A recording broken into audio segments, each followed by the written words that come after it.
자, 오늘 우리 하나님이 우리에게 주신 말씀을 같이 보겠는데, 여러분, 하나님의 말씀에 열광할 준비가 되셨습니까? 네! 기쁨으로 맞이하실 준비가 되셨습니까? 네! 일어날 준비 되셨습니까? 네! 하나님이 우리와 함께 하십니다. 아멘. 네! 하나님 우리와 함께 하십니다. 하나님 말씀으로 함께 하시는 거예요. 하나님 보이지 않습니다. 보이지 않는 하나님 말씀 가운데 임하십니다. 오늘 우리에게 주신 말씀은 마태복음 4장 12절에서 17절 말씀입니다. 할렐루야. 아멘. 감사합니다. 주님. 네. 감사합니다. 네. 기다려주십시오. 자, 제목을 이렇게 잡아봤습니다. 하나님의 나라를 맞이할 준비를 하는 삶이라는 제목으로 하나님의 말씀 전해보도록 하겠습니다. 우리가 지난주에 예수님의 그 시험에 대한 이야기를 했었는데 오늘 그 이야기를 조금 더 하겠습니다. 1절을 같이 한번 볼까요? 시작! 그때 예수께서 세력에게 이끌려 우리에게 시험을 자, 예수님께서 시험을 받으시는데 우리가 주목해야 될 구절이 있습니다. 그것은 뭐냐면 성령에게 이끌렸다라는 것입니다. 성령에게 이끌렸다. 그러니까 성령님이 예수님을 끌고 가셨다라는 거예요. 누구에게? 사단에게. 이상하지 않습니까? 왜 예수님이 사단에게 시험을 받는데 사단이 하나님 몰래 예수님을 찾아가서 시험한 것이 아니라 예수님을 성령께서 고사장까지 친히 라이드를 해주셨다는 거예요. 시험 잘 보고 와 이렇게 하셨겠죠. 왜 하나님은 시험을 보도록 사탄이 허락을 했고 예수님을 그곳에 가도록 하셨을까요? 여러분, 시험이란 무엇입니까? 시험은 뭐 좋다 나쁘다 말하기 그렇지만 시험은 좋은 것입니까? 나쁜 것입니까? 좋은 것입니다. 좋다고 생각하시는 분. 예. 이 세 분에게 있다가 반찬 하나씩 더 주시기를. 제가 지금 한 게 뭐냐면 여러분들 시험한 거예요. 예. 여러분, 시험은요 좋은 겁니다. 왜냐하면 자격이 있는지를 보는 거예요. 아무에게나 그 자격이 있는지를 확인하지 않습니다. 옛날에 과거 제도가 있었잖아요. 과거 시험. 여러분, 과거 시험은 왜 봅니까? 이 사람이 나라 욕을 먹을 자격이 있는지, 나라 일을 할 만한 자격이 있는지를 보는 시험 아닙니까? 그런데 평민들은 이 자격조차도 주어지지 않는 거죠. 제가 옛날 그런 책을 읽어보니까 그런 내용이 있더라고요. 대신 시험 봐주는 사람들이 있었습니다. 지금처럼 뭐 주민등록증 그렇게 얼굴 나오는 게 아니잖아요. 그러니까 이 사대부지 집안 남자들이 공부는 안 하고 맨날 놀다가 그래도 이제 그 시험을 봐야 되니까 대신 시험 볼 사람을 보내는 겁니다. 이 사람은 어떤 사람들이냐? 아주 똑똑하고 지혜롭고 대단한 사람들인데 다만 신분이 평민인 거죠. 신분이 양반이 아닌 겁니다. 그러니까 그들에게는 시험을 주어질 자격이 주어지지 않는 거예요. 그래서 돈을 받고 대신 가서 시험을 봐주고 이 사람 장원급제 시켜주는 겁니다. 자, 이 대신 시험 봐주는 사람 마음이 어떻겠어요? 여러분, 내 실력이면 서울대 제일 좋은 거가 뭔지 모르지만 거기 갈 수 있어요. 그것도 수석으로, 서울대 수석으로 갈 수 있는 실력인데 돈이 없어서 못 가는 분들 있잖아요. 예. 영화 같은 거 보면 등록금이 없어서 지금 뭐 그렇게까지는 없지만 아무튼 그런 사람이라고 생각을 해보세요. 얼마나 마음이 그렇겠습니까? 여러분, 우리에게 시험이 있다는 것은요, 나에게 자격이 있는지 없는지, 그 좋은 것이겠죠, 당연히. 좋은 것을 받을 만한 자격이 없는지를 알아보는 것이기 때문에 시험은 나쁜 게 아니라 좋은 겁니다. 아주 오래전에 아담이 사단에게 시험을 받았어요. 그가 받은 시험은 뭐냐면 아담과 하와가 인류의 조상이잖아요. 가장 먼저 지원받은 사람이잖아요. 이분들이 어디 살았냐면 에덴 동산에 살았단 말이에요. 그래서 이 사람들이 에덴 동산에서 이제 살만한, 그런 좋은 곳에서 살만한 그런 자격이 있는지, 이런 은혜를 누릴 만한 자격이 있는지, 그리고 그의 후손들이 다 이곳에서 천국에서 살만한, 에덴 동산에서 살만한 자격이 없는지를 확인하는 것이 시험인데, 그 시험을 누가 치렀냐면 사단이 치렀습니다. 하나님이 그 자리를 비켜주십니다. 여러분 우리가 아이들 시험 볼 때 엄마 아빠가 그 교문까지만 가고 못 따라가잖아요. 하나님이 아담과 하와를 혼자 이렇게 시험 보게 보내신 거죠. 자, 그런데 거기서 아담과 하와가 이 시험에 떨어졌습니다. 그리고 결국에 에덴 동산에서 쫓겨났습니다. 에덴 동산에서 살만한 자격이 있는지 없는지를 확인해 봤더니 자격이 없는 거예요. 그러니까 쫓겨난 거죠. 그래서 그의 모든 후손들, 우리들 포함해서 모든 후손들이 하나님의 그 만들어 놓으신 에덴 동산, 새하늘 새 땅, 천국에 들어갈 자격이 없는 겁니다. 우리 아담과 하와가 천민이 되어버렸기 때문에 우리도 다 천민이 되어버린 거라는 거죠. 예수님께서 두 번째 아담으로 이 땅에 오셨어요. 잘못된 것을 바로잡기 위해 오셨어요.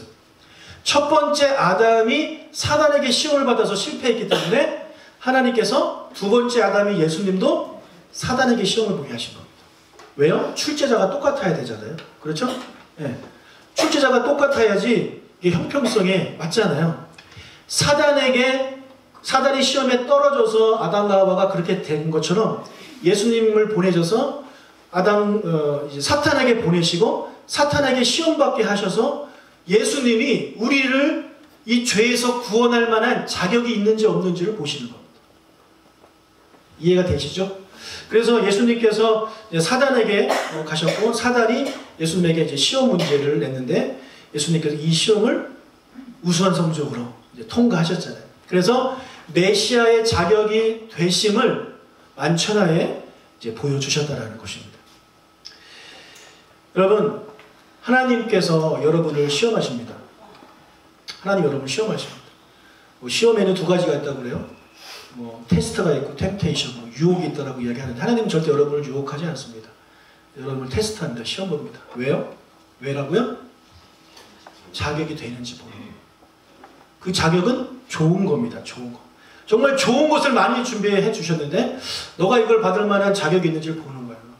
왜 드라마 같은 거 보면 그런 거 있잖아요. 되게 부자 아버지인데 자식들한테 재산을 물려주기 전에 저놈이 내 재산을 받을 만한 자격이 되는지 안 되는지 테스트 하듯이 하나님이 그렇게 하신다는 겁니다.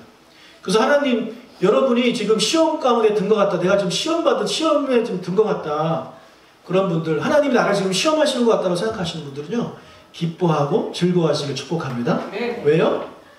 좋은 것을 받을 기회가 왔기 때문에. 여러분 이 테스트만 잘 넘어가면 되는 거예요. 아브라함에게 하나님께서 이제 시험을 하셨는데 어떤 시험을 하셨습니까? 그의 독자 아들 이삭을 바치라 그럽니다.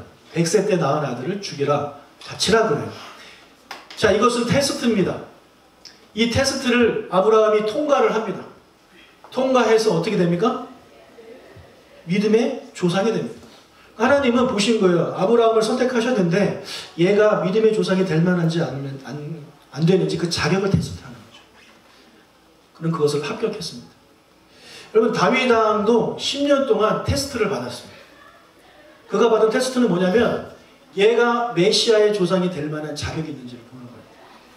다윗의 후손을 통해서 메시아가 나오시잖아요.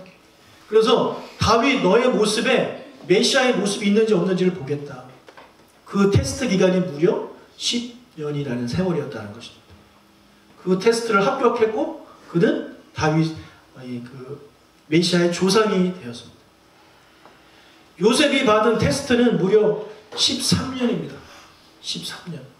그런 13년 동안 어떤 테스트를 받았냐면 하나님의 큰 그림이 있어요. 하나님의 큰 그림이 뭐냐면 이스라엘 백성들을 지금 하나님이 선택하셨을 때 되게 작은 아브라함과 그의 아내 둘밖에 없었단 말이에요.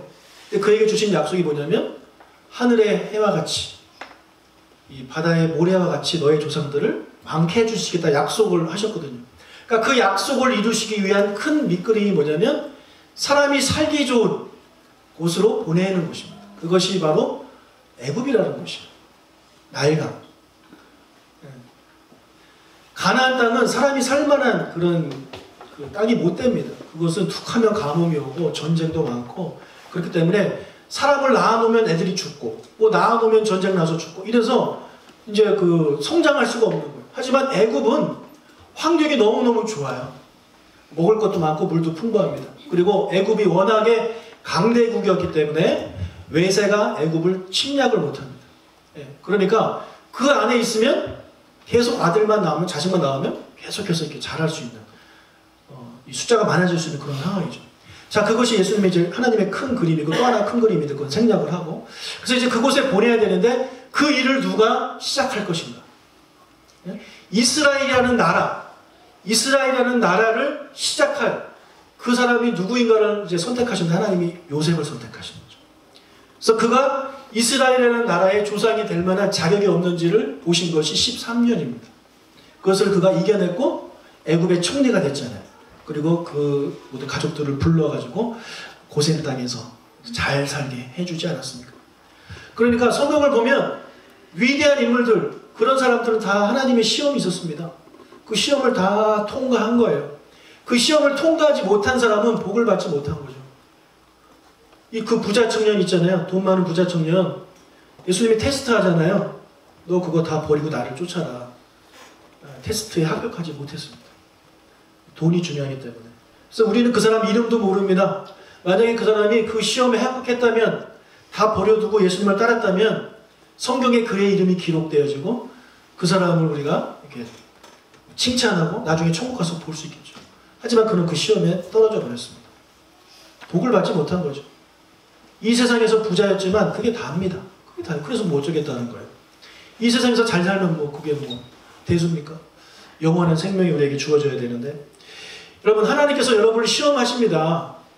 시험하셔요. 분명히 여러분 시험하십니다. 그것은 여러분을 미워해서가 아니라 여러분을 사랑하시기 때문이고, 여러분에게 뭔가 좋은 것을 주시기 위해서 그 좋은 것을 받을 만한 자격이 되는지를 테스트하는 거예요.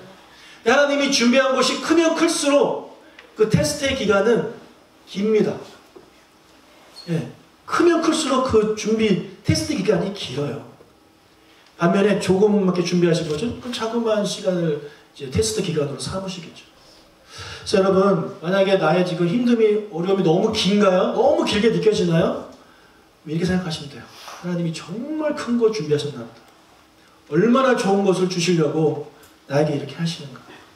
여러분, 그 좋은 것이 여러분이 눈을 감으시기 전에 받으셔도 좋겠지만, 여러분이 눈을 감은 다음에도 받으실 수 있어요. 그건 모르는 거예요. 여러분이 눈을 감으면 나중에 천국 가실 거 아니에요? 천국 가서 보시게 되는 겁니다. 아, 하나님이 적어주시려고 나한테 그렇게 어려움을 주셨구나. 그때 가서 하나님을 찬양하게 되는 거예요. 그러니까 조금만 견디세요. 조금만 견디시면 됩니다. 시험이 올 때 견디시면 축복은 반드시 받게 되어 있습니다. 아멘. 우리 아이들도 그래요. 제가 우리 아이들한테 너희들 핸드폰 하지 마라. 대신에 일주일 동안 핸드폰 하지 않으면 토요일이나 주일날 내가 1시간 동안 PC방에 가서 오버워치를 하게 해주겠다 그랬어요. 그랬더니 애들이 안 합니다. 안 하고 그 1시간 가서 하겠다는 그 생각 때문에 이 일주일의 테스트 기간을 그들이 견디는 거예요. 근데 그 전에는 제가 그랬거든요. 너 이거 하지 마라, 하지 마라. 그래도 몰래 했어요. 근데 이제는 그 얘기를 하니까 확실한 보상이 있기 때문에 안 하더라고요. 아이들도 그런 거예요. 아이들도 하나님이 뭔가 나중에 엄마 아빠가 나한테 뭐 상으로 준다? 내가 이 테스트 기간만 잘 견디면 된다. 그것을 알고 그들이 견뎌냅니다. 우리 어른들은 더더욱 그래야죠. 우리에게 그런 확신이 있었으면 좋겠어요. 하나님이 나를 위해서 뭔가 준비하고 계시는구나. 힘들고 어려우고. 저도 우리 교회를 같이, 누수교회를 같이 이제 섬기고 하면서 어려움이 참 많았습니다. 저 개인적으로 힘들고, 그래서 그만두고 싶을 때도 있었고요. 도망가고 싶을 때도 있었습니다. 그런데 그 어려운 시간을 하나님의 은혜로 또 여러분이 기도해 주셔가지고 잘 이겨냈습니다. 그랬더니 하나님께서 다시 은혜를 주시고 여러분처럼 좋은 분들 이렇게 만나게 해주셨어요. 제가 만약에 여기서 하다가 도망갔다가 한번 가정을 해봅시다. 저는 평생 그런 꼬리표가 따라다닐 겁니다. 오연 목사 개척해서 하다가 좀 힘들어가지고 도망친 목사. 저는 그것을 평생 후회하면서 그렇게 살았겠죠. 하지만 이기고 견뎠더니 하나님께서 좋은 거 주셨고요. 저는 이렇게 생각해요. 하나님이 좋은 거 아직 더 많이 남았다고 저는 생각합니다. 왜냐하면 지금도 여전히 힘들거든요. 지금도 여전히 시험 가운데 있거든요, 제가. 그러니까 이 학습을 통해 우리가 배우는 거잖아요. 하나님께서 또 나에게 좋은 것을 주시려나 보다. 기다리자, 인내하자, 참자. 하나님의 그런 은혜가 여러분에게도 있습니다. 참고 견디시기를 축복합니다. 자, 사단이 세 가지 시험 문제를 냈는데, 우리가 지난주에 읽었기 때문에 오늘은 읽지 않겠습니다. 하지만 세 가지 시험 문제를 냈는데 그 시험 문제 중에 이런 내용이 있어요. 제가 이제 신학교를 입학하기 전에 전도사고시를 보는데 혼자 공부해서 이렇게 잠깐 공부했어요. 전도사고시니까. 갔더니 문제가 하나 나왔어요. 이 세 가지 시험에 대한 문제였어요. 이 세 가지 시험, 사단이 낸 세 가지 시험 중에서 반복되는 단어가 무엇인가 이렇게 물어보는 주관식 문제가 있었어요. 성경 보고 찾는 게 아니라 그냥 시험이니까 그걸 생각해서 써야 되잖아요. 하나님이 지혜를 주셔가지고 그걸 맞췄거든요. 제가 그때는 뭐 성경을 제대로 읽는 사람도 아니고 청년이었으니까 뭐 얼마나 알아요. 근데 딱 떠오르더라고요. 그것이 뭐냐면 이겁니다. 기록되었으되. 첫 번째, 두 번째, 세 번째 다 공통적으로 나오는 말씀이 기록되었으되라는 거예요. 기록되었으되가 뭐냐면 기록된 말씀이라는 거예요. 성경에, 그 당시 성경은 구약밖에 없죠. 구약 성경에 이렇게 기록되어 있어. 그러면서 그 기록된 말씀 가지고 하나 딱 뽑아서 첫 번째 문제에 답을 하시고, 두 번째 문제에 대한 답도 성경에서 뽑으셔서 답을 하시고, 세 번째에 대한 그 질문에 대한 답도 성경에서 뽑아서 내셨는데, 이 세 가지가 다 신명기에서 나옵니다. 이것에 대한 내용은 너무 길어서 제가 이제 생략을 합니다. 아무튼 기록된 말씀, 성경을 통해서 예수님이 사단의 시험을 이기셨다는 거예요. 우리가 사단을 이길 수 있는 단 한 가지 유일한 무기가 있다면 그것은 바로 말씀인데, 사도 바울이 뭐라 그랬냐면 하나님의 말씀을 성령의 검이라고 했습니다. 검. 성령의 검. 우리가 검이 있어야 싸워서 이길 수 있지, 방패만 있으면 절대 이길 수 없습니다. 잘해봐야 비기는 겁니다. 우리가 말씀을 배우고 알아야 하는 이유가 바로 여기 있습니다. 우리가 말씀을 알면 그 말씀 가지고 우리가 이길 수 있는 거예요. 어떤 상황에 처했을 때 나도 모르게 내 머릿속에 어떤 말씀이 딱 떠올라야 되는 거예요. 되게 기분이 좋았어요. 은혜를 받았어요. 근데 집에 가다가 남편하고 막 다투게 됐어요. 그래서 내 마음속에 기쁨이 사라지고 그런 미움 이런 게 막 스물스물 들어오기 시작해요. 근데 여러분이 뭘 떠올려야 되냐면 장동건을 떠올리면 안 됩니다. 우리 동건이 오빠 생각하면서 참아야지 이러면 안 되고 하나님 말씀이 떠올라야 돼요. 시편, 잠언 4장 23절 막 이런 게 떠오르는 거예요. 지난주에 배운 말씀. 그래. 내 마음을 지켜야지. 내 마음을 지켜야지. 그래서 말씀이 많이 그 안에 쌓여있는 사람은요, 순간순간 그 말씀이 딱 떠오르는 거예요.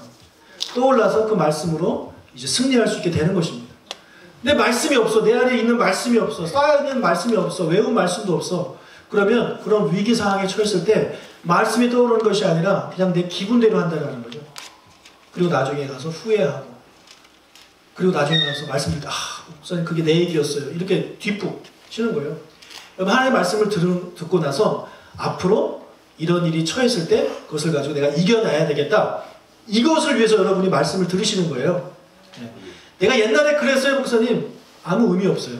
지금 그 말씀 가지고 여러분 이기라고 말씀을 듣는 것입니다. 예수님의 삶은 이 말씀과 너무나도 밀접한 그런 관계를 가지고 있습니다.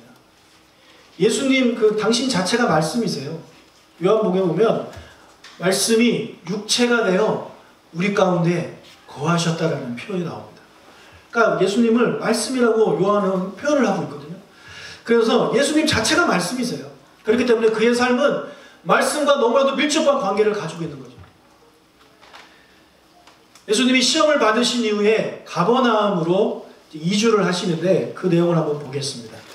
12절, 오늘 본문 12절, 13절입니다. 시작. 아니 12절. 예수께서 요한이 잡혔음을 들으시고 갈릴리로 물러가셨다가 나사렛에 떠나 스불론과 납달리 지경 해변에 있는 가버나움에 가시니. 자, 예수님이 가버나움으로 가셨어요. 어디 사시다가 13절 보니까 나사렛을 떠나 가버나움으로 가셨습니다. 자, 이런 내용이 기록되어 있는데 자, 여러분 제가 여러분 좀 예수님에 대해서 신상을 좀 아셔야 되니까 좀 말씀드릴게요. 많이 헷갈려 하시기 때문에 좀 정리 좀 해드립니다. 예수님이 태어나신 곳은 어디입니까? 베들레헴입니다. 네, 베들레헴에서 태어나셨어요. 베들레헴. 그리고 예수님이 자라신 곳은 나사렛입니다. 나사렛은 예수님의 부모가 원래 살던 곳이에요. 그래서 나사렛 예수 들어보셨죠? 나사렛 예수. 그게 나사렛 출신이라는 뜻입니다. 나사렛에서 살던 예수라는 거예요. 그리고 예수님이 죽으시고 부활하신 곳은 어디입니까? 예루살렘입니다. 예루살렘. 예수님이 승천하신 곳은 어딜까요? 예루살렘이라고 볼 수 있습니다. 근데 예루살렘, 정확히 말하면 예루살렘 그 바로 옆에 있는 감남산에서 예수님이 이제 승천하셨고 다시 오시는데 감남산으로 오실라고 우리 이렇게 믿고 있습니다. 예수님께서 나사렛에서 가버나움으로 이제 이사를 하시는데 그 부분을 지금 기록한 게 오늘 본문이거든요. 근데 예수님이 나사렛에서 가버나움으로 가신 이유가 뭐냐? 14절입니다. 읽어볼까요? 이는 선지자 이사야를 통하여 하신 말씀을 이루려 하심이라 이르시되. 자, 말씀을 이루려 하심이라는 거예요. 이사야를 통해서 남겨주신 이사야서겠죠. 이사야서에서 말씀해 주신 이 말씀을 이루기 위해서 예수님이 나사렛에서 가버나움으로 가셨다는 겁니다. 가버나움. 여러분 우리 이사하실 때 이 예수님은 이사하는 것조차도 말씀 의지해서 갔다라는 거예요. 예수님의 삶은 구약 성경에 미리 이렇게 예언되어 있습니다. 그 말씀대로 사는 거예요.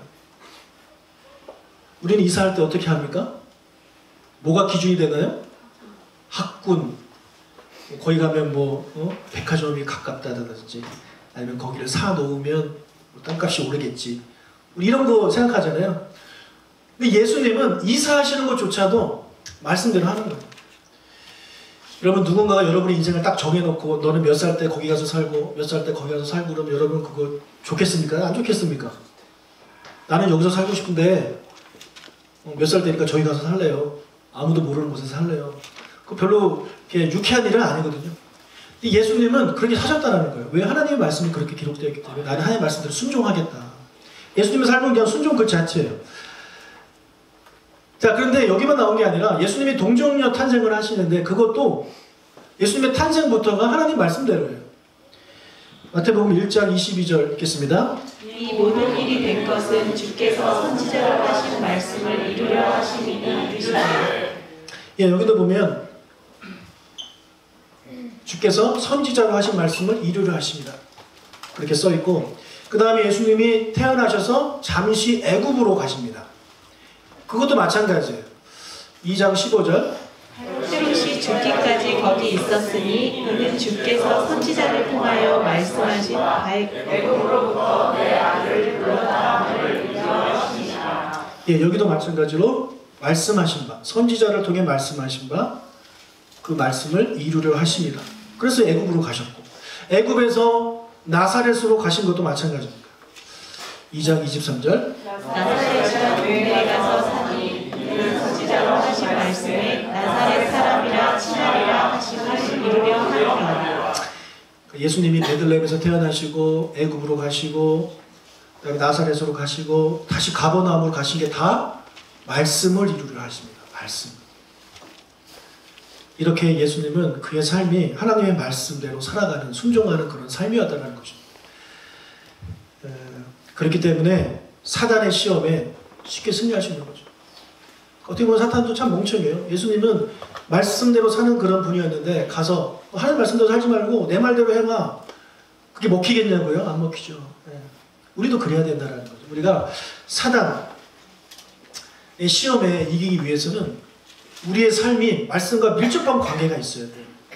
그래서 툭 건들면 이 안에서 말씀으로 답이 확 나오고 이쪽에서 툭 건들면 그거에 대한 말씀이, 그 대답이 말씀으로 또 툭 나오고 이런 삶을 살아야 우리가 승리할 수 있습니다. 여러분 많이 읽으시고 또 많이 묵상하시고 많이 들으시고 또 많이 쓰시기를 축복합니다. 예수님은 이렇게 말씀과 밀접한 관계를 살았기 때문에 확실히 알았기 때문에 사단의 시험에서 승리했는데 첫 번째 테스트에 떨어졌던 이 아담과 하와는 그렇지 않았다는 거죠. 창세기 3장 3절을 읽어보겠습니다. 동산 중앙에 있는 나무의 열매는 하나님의 말씀에 너희는 먹지도 말고 만지지도 말라. 너희가 죽을까 하노라 하셨느니라. 사단의 시험에 아담 하와가 저렇게 대답을 했는데요. 저 문장에 틀린 것이 두 가지가 있습니다. 하나님의 말씀과 틀린 것이 두 가지가 있어요. 첫 번째가 뭐냐면 만지지도 말라라고 했는데 하나님은 만지지 말라는 얘기 한 적이 없습니다. 먹지 말라 그랬어요. 근데 하와는 만지지도 말라까지 넣어버렸어요. 또 하나 뭐냐면 너희가 죽을까 하노라야. 죽을까 하노라. 너 그거 먹으면 죽을 수도 있어. 그렇게 말씀하신 것 같습니다. 이렇게 대답을 한 거죠. 하나님 뭐라 그랬냐면 정령 죽는다. 반드시 죽는다. 그것을 먹으면 반드시 죽는다. 분명하게 대답을 말씀을 하셨는데 하와는 저렇게 알고 있는 거야. 전체적으로 맞는 것 같은데 좀 그렇죠. 네. 어설프잖아요. 저렇게 알고 있습니다. 대부분의 사람들이 교회를 오래 다니신 분들도 말씀을 저렇게 알고 있습니다. 알긴 아는데 어설프게 압니다. 그래서 자기는 되게 잘한다고 생각해요. 특히 이제 모태신앙이신 분들이 그래요. 어릴 때부터 들어가지고 자기는 다 안다고 생각하거든요. 목사님 저 그 본문 수도 없이 들었습니다. 네. 다 압니다. 여러분 만화 같은 거 보시면 특히 이제 성경 만화 같은 거 있잖아요. 그거 보시면 여러분이 틀린 거를 발견할 수 있으셔야 돼요. 저 부분은 성경과 다르다. 그걸 여러분이 발견하실 수 있을 정도로 말씀을 아셔야 되는 거죠. 특히 권사, 장로, 뭐 안수집사 이런 거 붙으신 분들은요 그러셔야 돼요. 지난번에 저쪽에서 큐티 학교 할 때 관찰에 대한 이야기를 할 때 제가 이런 문제를 드렸잖아요. 하나님께서 동물을 만드실 때 흙으로 만드셨다. 맞아요, 틀려요? 틀립니다. 틀리다고 알고 계시죠? 그러니까요. 그러니까 우리가 어설프게 알고 있는 거예요. 흙으로 만드셨다고 나옵니다. 그러니까 우리는 알고 있기를 하나님이 사람만 흙으로 만들었다고 생각하는데 아니에요. 창세기 앞에 보세요. 하나님이 동물을 흙으로 만드셨다고 나와 있습니다. 그러니까 우리가 창세기 3장, 2장, 3장 얼마나 많이 들었겠어요. 그 천지창조에 대한 내용을 특히 모태신앙이신 분들 모른다니까. 그러니까 어설프게 알고 있는 거예요. 그러니까 우리가 절대 하나님 말씀에 교만하면 안 돼요. 교만하면 안 돼요. 목사님 그 다 아는 얘기 그만하시죠. 딴 얘기 하시죠.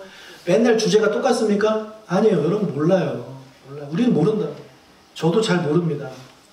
말씀을 제대로 알아야 우리가 하나님의 말씀대로 살면서 승리할 수 있습니다. 아멘. 예수님께서 이런 시험을 다 이기시고 가버나움으로 이주하신 이후에 예수님이 드디어 사역을 시작하시는데 17절 같이 읽어보겠습니다. 시작. 이때부터 예수께서 비로소 전파하여 이르시되 회개하라 천국이 가까이 왔느니라 하시더라. 자, 예수님이 시작하시면서 하셨던 메시지가 뭐냐면 회개하라 천국이 가까이 왔다는 거예요.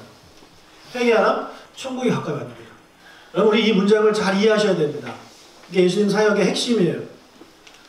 불신지옥 예수천당 불신지옥 있죠? 불신지옥은 뭡니까? 뜻이 믿지 않으면 지옥에 간다. 그러면 예수천당은 예수 믿으면 천국에 간다. 맞죠? 우리도 말 그렇게 해요. 아, 나는 죽으면 천국 가요. 저는 천국 가기 위해서 예수님 믿어요. 구원받았으면 천국 갈 수 있어요. 그렇게 얘기를 하잖아요.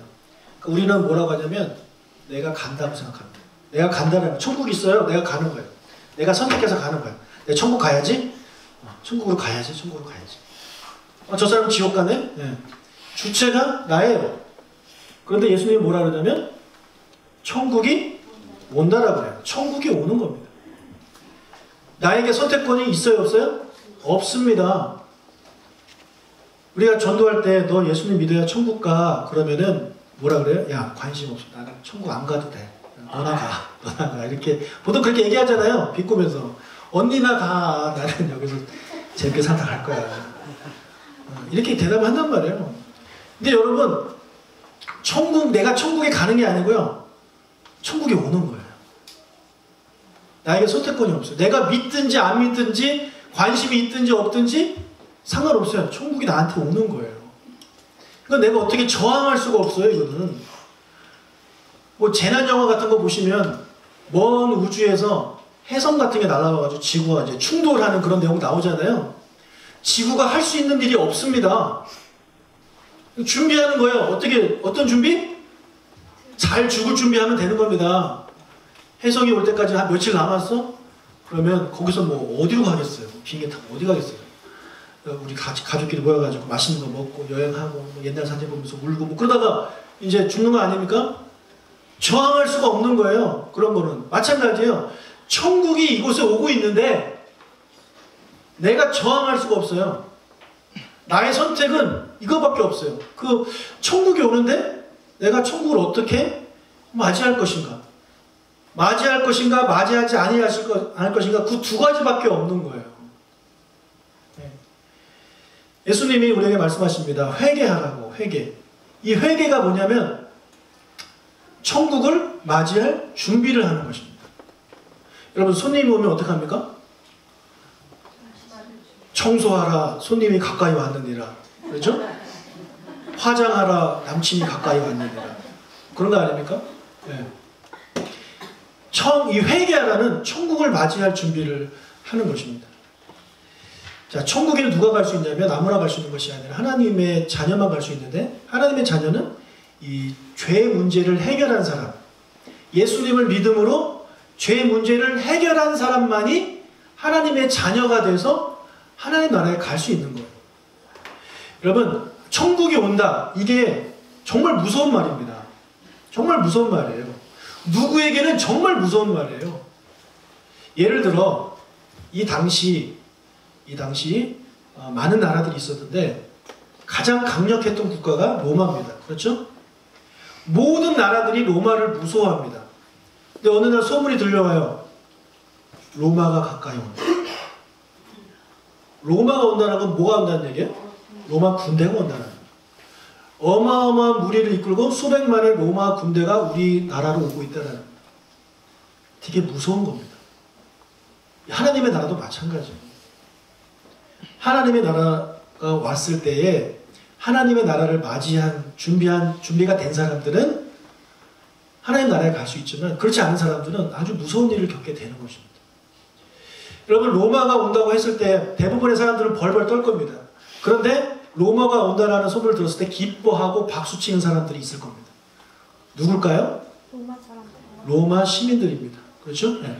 로마 시민들은요, 로마 군대가 오는 게 무섭지가 않습니다. 무서울 게 뭐 있어요? 네. 오히려 기쁘죠. 그리고 예를 들어 이 예루살렘에 로마 황제의 아들이 있었다고 한번 가정을 해봅시다. 로마 황제 아들. 아빠의 그런 명을 받아가지고 여기서 좀 이렇게 후계자 수련을 바꾸셨다고 가정해봅시다. 아버지가 오시는 거예요. 얼마나 기쁘겠어요. 예, 아버지가 와가지고 수백만의 무리를 이끌어 와가지고 날까 보더니 막 이렇게 올리면서 아 우리 아들 수고했어. 그동안 많이 컸네. 그 영광스러운 자리거든요. 하나님께서 이 땅에 오실 때 하나님의 나라가 이 땅에 올 때 예수님께서 천군 천사를 이끌고 오십니다. 어마어마한 군대를 이끌고 오십니다. 그때 하나님의 나라를 맞이할 준비가 된 백성들은 하나님께서 예수님께서 우리를 이렇게 끌어올리시면서 수고했어. 어려웠지. 보이지도 않는데 나를 믿고 말씀대로 설거지 하는 거 참 수고했다.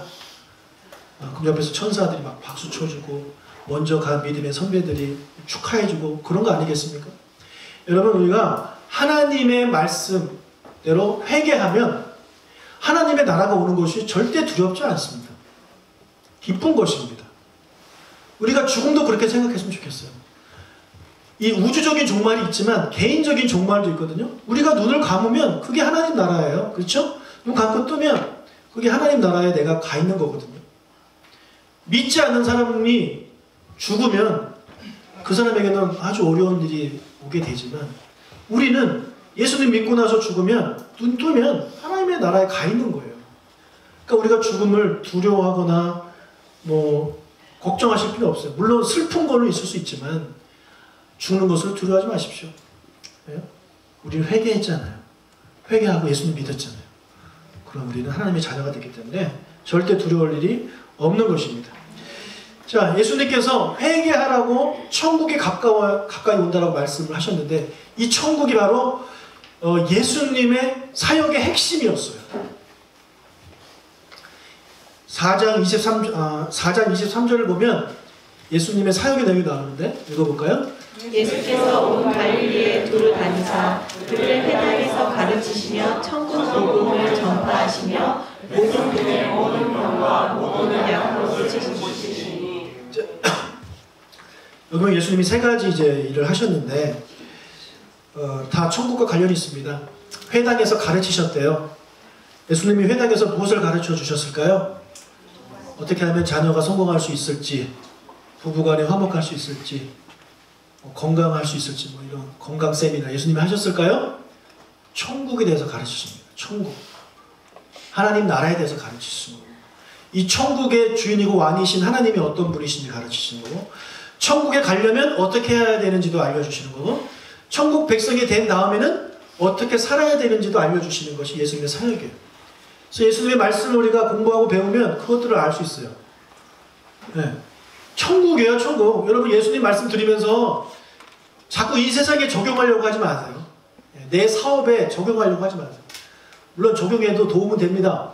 그런데 거기다 더 적용했다가 뭐 안 되면 하나님 말씀대로 했더니 뭐 안 되는 이런 이상한 생각을 해버린단 말이에요. 이 하나님 우리에게 주신 말씀 자체가 이 세상에 적용하라고 주신 말씀이 아니라 천국에 대한 천국 백성으로서 어떻게 살아야 되는지를 말씀해 주신 거기 때문에 적용을 이 말씀에 너무 하시면 안 돼요. 그리고 그런 일들이 이미 학자들이 많이 다 해놨어요. 자, 그래서 오늘 말씀 듣고 천국을 많이 생각하시길 바라고요. 그 다음에 하신 일이 천국 복음을 전파하셨습니다. 자, 말 그대로 천국 복음을 전파하셨어요. 회개하라 천국이 가까이 왔느니라. 천국이 가까이 왔느니라. 그 얘기를 하셨고. 자, 세 번째, 백성 중에 모든 병과 모든 약한 것을 고치셨대요. 자, 이것이 천국과 무슨 관련이 있을까요? 네. 아멘, 할렐루야. 반찬 하나 더 주세요. 오늘 반찬 2개 득템? 네. 예수님이 이 사람들 병을 고쳐주시고 뭐 그러면서 조금 더 건강하게 살아라 그러려고 고쳐주신 게 아니에요. 하나님을 믿으면 하나님의 자녀가 되면 천국 백성이 되면 어떻게 사는지를 이 세상에서 보여주는 거예요. 천국에는 병이 없습니다. 아픔이 없어요. 그렇죠? 죽음도 없어요. 귀신도 없어요. 그렇죠? 미움도 없습니다. 그런 것들이 없다라는 것을 이 세상에서 경험하게 해주시는 거예요. 하나님이 함께 하시면 이 세상에서도 천국처럼 살 수 있다는 걸 보여주시는 거죠. 천국이 무엇인지를 보여주시기 위해서 저런 일을 하시는 거예요. 여러분이 만약에 아프시다. 하나님께 저 병낫게 좀 기도하실 거 아니에요. 네. 어떤 마음으로 기도하셔야 되냐면 천국을 사모하는 마음으로 하셔야 돼요. 네. 단순히 여기서 조금 더 건강하게 그게 아니고 하나님 제가 지금 아픈데 저는 그렇게 기도하거든요. 하나님 하나님의 나라가 이분한테 임하옵소서. 그러면 하나님의 나라가 임하면 어떻게 돼요? 저절로 건강해지는 거예요. 병 고쳐주세요. 관계를 회복시켜주세요. 이런 거 굳이 안 해도요. 천국이 그 사람에게 임하면 다 해결되는 겁니다. 저는 그렇게 기도합니다. 여러분도 그렇게 기도하세요. 하나님 제 몸에 하나님의 나라가 임하게 해주세요. 하나님 제 마음에 하나님의 나라가 임하게 해주세요. 그럼 여러분 미움이 사라지고 그렇게 되는 것을 경험하게 됩니다. 예수님이 가르쳐주신 기도 주기도문 보세요. 나라가 임하옵시며 들어가 있잖아요. 그거 기도하셔야 돼요. 천국이 이 세상에서 천국을 경험하는 사람들은 어마어마한 하나님의 은혜를 경험하며 살 수 있습니다. 그러니까 여러분 교회 오실 때에 우리가 이런 것에 관심을 가져야 되지 다른 것에 관심을 가지면 안 돼요. 천국이 가까이 오고 있습니다. 교회 와서 어떻게 하면 성공할 것인가 이런 강의 기대하지 마세요. 그런 강의는 인터넷에 얼마든지 있습니다.